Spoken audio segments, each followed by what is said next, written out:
ఈ అంశం ఎలా ఉంటే సార్ ఆర్జీవీ ఎంట్రీ అంటే వివాదాలకే లేకపోతే కొన్ని అంశాల మీదే ఆర్జీవీ మాట్లాడతారు ఆ పెగ్గ గురించో మగ గురించో అని.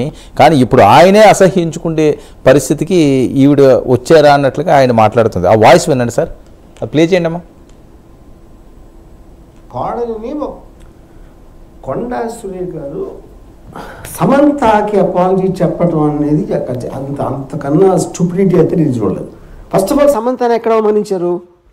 కొండా సురేఖ్ అవమానించలా, పొగిడారు. యాక్చువల్గా ఎందుకు పొగిడారంటే అక్కడ ఏమంటున్నారు ఆవిడ, నాగార్జున నాగ చైతన్య ఇద్దరు కలిసి ఒక మామగా ఒక భర్తగా ఒక కోడలిని ఒక భార్యని తనకున్న ఒక ఆస్తి కాపాడుకోవడానికి వెళ్ళమని ఫోర్స్ చేస్తే తను కాదని చెప్పి విడాకులు ఇచ్చి వెళ్ళిపోయింది అని. అక్కడ సమంతకు అవమానం ఏంటి? సమంతని పోయినట్టు యాక్చువల్గా అవమానించింది ఎవరిని?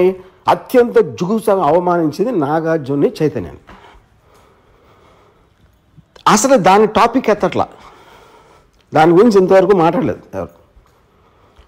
సో ఇప్పుడు ఇలాంటిది చెప్పడం కన్నా అంటే అక్కినేని కుటుంబం అంతా ఉన్న హుందాతనం, వాళ్ళకున్న extraordinary reputation, most dignified and reputed, అది ఒకసారి పక్కన పెట్టి ఏ ఇంట్లో అయినా ఒక మామని భర్తని ఇలాంటి ఆరోపణ నేనైతే నా జీవితంలో ఏం లేదు ఇలాంటిది. ఇది చాలా సీరియస్గా తీసుకుని నా రిక్వెస్ట్ నాగార్జునకి చైతన్యకి ఇలా వదిలేయకుండా మళ్ళీ ఇలాంటివి జరగకుండా ఇండస్ట్రీ అందరి కోసం ప్రజలందరి కోసం కూడా సీరియస్గా తీసుకుని మర్చిపోలేని గుణపాఠం నేర్పించాలి. దీనికి తప్పిస్తే మన దగ్గర వేరే మార్గం లేదు. ఇలాంటిది మళ్ళీ జరగకుండా చూడాలి. ఆర్జీవీ గారు కూడా డిమాండ్ చేస్తున్నారు చాలా సీరియస్గా.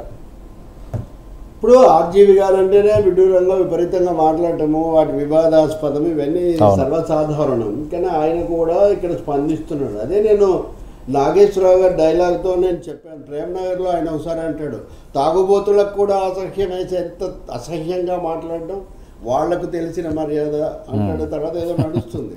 సో ఆర్జీవీ కూడా భరించలేనంత దుర్భరమైన ఒక డైలాగ్ ఇక్కడ వచ్చింది. ఆర్జీవీ ఓకే, కానీ ఆయన చిన్న లిటిగేషన్ తెస్తున్నాడు మళ్ళీ ఇక్కడ.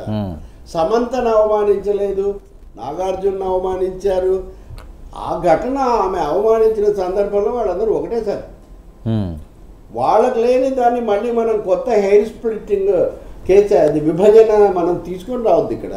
ఆమె ఏమంటున్నారు, మేము అమికబుల్గా విడిపోయాము, కలిసిపోయాము, పొలిటికల్ కాన్స్పిరసీస్లోకి లాగొద్దు. నేను ఇందాక మీకు చదివినిపించాను. సో అలాంటిది ఆర్జీవీ కూడా అలాంటి పని ఏం చేయకుండా ఉండడం చాలా మంచిది. ఇందులో మళ్ళీ వాళ్ళని అన్నారా వీళ్ళని అన్నారా, దానికంటే ఏమని,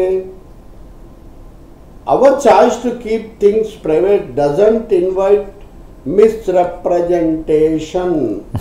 This is the word used by Samantha, misrepresentation. ఈ మిస్రెప్రజెంటేషన్ చేసి మళ్ళీ ఇక్కడ సమంతను అన్నారా లేకపోతే నాగార్జున అన్నారా, ఇది చేయడం అనేది ఆర్జీవీకి నాకినేనితో శివతో ఉన్న అనుబంధం మనం ఓకే చేద్దాం, కానీ ఇక్కడ సమస్య ఈ ధోరణి మంచిది కాదు అనేది చాలా కీలకమైంది. ఇంకా రెండో మాట కూడా ఆమె అన్నారు, మేము మ్యూచువల్ కన్సెంట్తో అమికబుల్గా కూడా అన్నారు. ఇక్కడ అమికబుల్ అంటుంటే పొలిటికల్ కాన్స్పిరసీ వద్దు అంటున్నారు. కాబట్టి ఇక్కడ వాళ్ళని అన్నారా వీళ్ళని అన్నారా, వాళ్ళు అవమానించబడ్డారా, ఈ చర్చ కంటే ఓకే, ఏ కుటుంబమైనా బాధపడుతుంది. అసలు కుటుంబాలను లేకపోతే కులసత్తులు అనేవాళ్ళు పూర్వం, కులం అంటే కుటుంబం అనే అర్థంలో మొదట్లో వాడారు. వాళ్ళను ఇందులోకి తీసుకురావడమే పొరపాటు. ఎవరినైనా సరే అండి, ఒక ముఖ్యమంత్రినో ఒక మాజీ ముఖ్యమంత్రినో పార్టీ నాయకుడినో అనాలంటే వాళ్ళకి సంబంధించిన వాళ్ళని అంటాము, వాళ్ళ పెళ్ళిళ్ళ గురించి మాట్లాడటము, వాళ్ళ విడాకుల గురించి వివాదాలు చేయటము, వాళ్ళు ఎక్కడికి వెళ్ళారు ఏం చేశారు, ఇదంతా కూడా ఈ ప్రైవేట్ అంశాల మీద చాలా ఎక్కువగా మాట్లాడడం దారి తప్పిపోతుంది. ఇక్కడ కేవలం మాట్లాడడం కదా, అభాండాలు పెద్ద పెద్ద వాళ్ళ వ్యక్తిత్వాలను.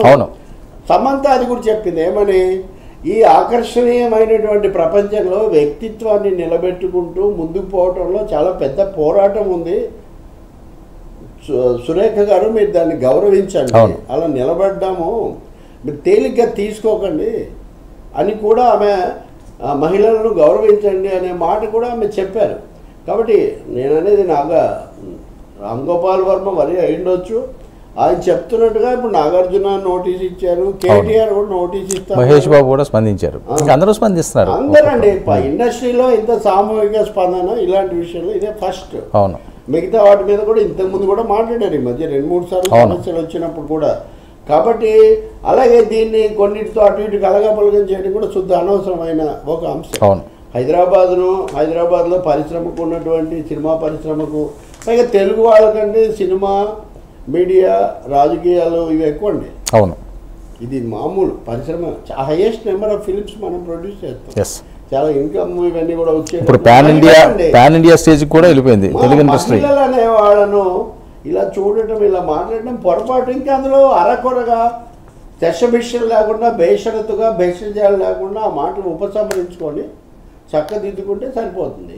మహేష్ కుమార్ గౌడ్ లాంటి వాళ్ళు కూడా పరిశ్రమకు చెప్పే బదులు తమ పార్టీ నాయకురాలకి కూడా చెప్తే ఈ సమస్య ఒక సరైన పరిష్కారం ఇచ్చినట్టు అవుతుంది. సోషల్ మీడియాలో కూడా ఏదో జరిగిందని నిన్నటి నుంచి కొంతమంది ఇష్టానుసారం నిజమేనా, అవునా, ఇలాంటి ఎవరు వికృతాలు వాళ్ళవి. సార్ నేను అన్నాను ఇందాక కూడా, ఎప్పుడో చచ్చిపోయిన ఎస్వి రంగారావు గురించి, సావిత్రి గురించి, లేకపోతే నాగేశ్వరరావు గారి గురించి రకరకాల ఏదో లోపల ఉండదు, పైన తమ్ము మటుకు పెట్టడము, ఏదో ఒక అదేదో సందేహాస్పదంలాగా చేయటము. ఈ సంస్కృతి, వికృత సంస్కృతి ఎవరికి ఉపయోగం అండి? ప్రజలు వాళ్ళ నటనను, వాళ్ళ యొక్క